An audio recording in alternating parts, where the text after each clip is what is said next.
Hey all, welcome to week 4, episode 3. We're going to be talking about release timing, that split second that is going to make or break your training. Okay? Release timing understanding is so critically important.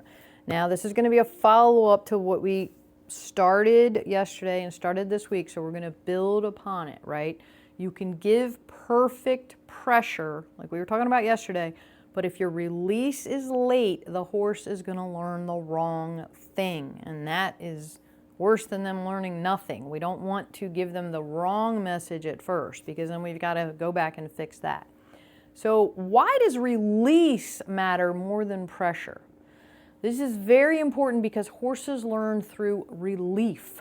The instant that pressure disappears, the nervous system of the horse says, okay, ding, ding, ding, that was the right answer. But if you release late, then the right answer suddenly becomes very confused with stress.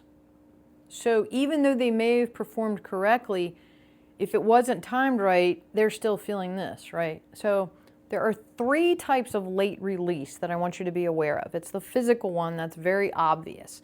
You know, you just held pressure for too long. The emotional release means you didn't let that horse process. That one is very important.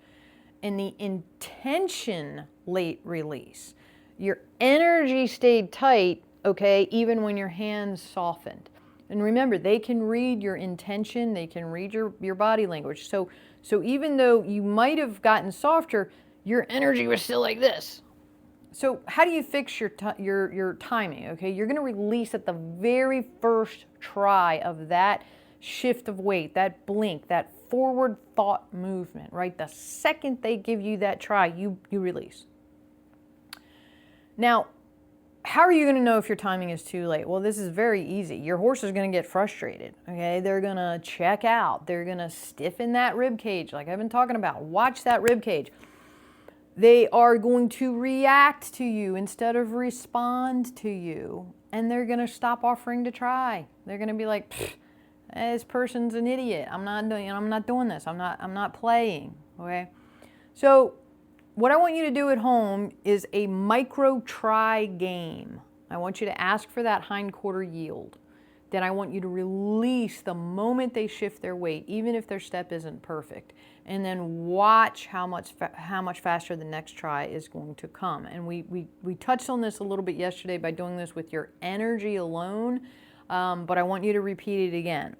So your human homework is going to be name the first try.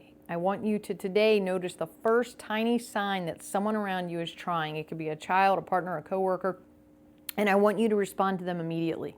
I want you to thank them immediately.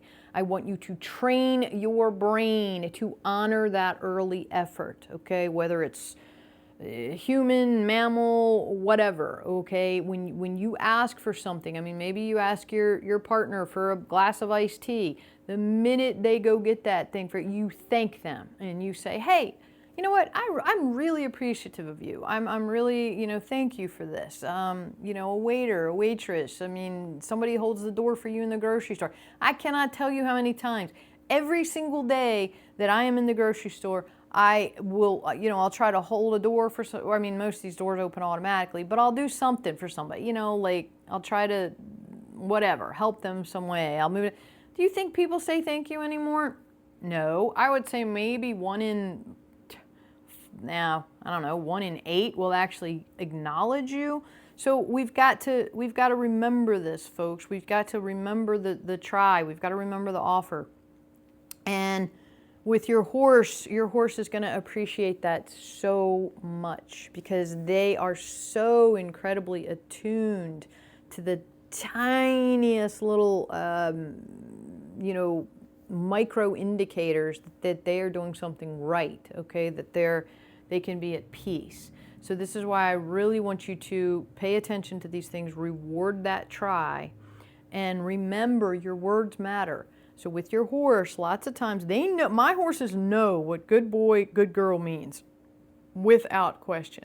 They understand those words. They understand the intentions behind those words and the energy behind those words, even if I don't have my hands on them necessarily. They understand when I say good boy. And I can tell you this as sure as I'm sitting here. I can see when I'm working with one of my horses, and like for instance, just yesterday, it was going to be a really rainy, cold, icy night last night, so I was getting ready to blanket the horses. Well, I was in with Shakespeare, and I had his big blanket, and I went to go put the blanket on him. Well, I knew Shakespeare doesn't love blankets. He's just like, I don't need that thing, but he does. Okay. So anyway, he saw me coming at him with the blanket. Well, I saw him think about move because he was loose. I didn't have time.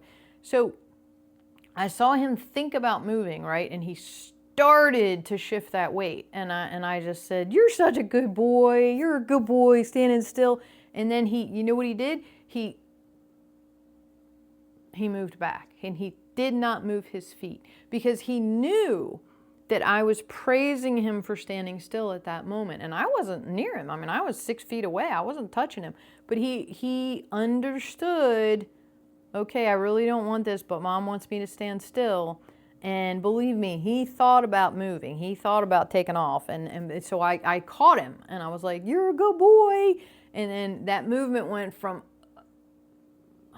and he softened. I watched him soften. And then he just kind of, he looked at me, and I was like, and then I walked up to him and I rubbed him and I thanked him. I said, "Thank you for staying." And I tossed the blanket over him, and you know what he did? Like, "Mom, you're such a pain." But it was so, like, that's just, that's my relationship with him, right? We're very, very, we understand each other. And I just rubbed him and I said, "I know I'm such a pain keeping you out of the cold freezing rain," and he was just like, But these are the types of things that I want you all to get to. I want you to understand, and I want you to have these relationships with your horses and your dogs and your cats and your kids and your people around you, right? It's very, very important in life, especially now. I'm not even going to go there, but anyway, just, yeah. Hope this lesson helped. Give me your feedback, and I will see you on the next one. All right, take care.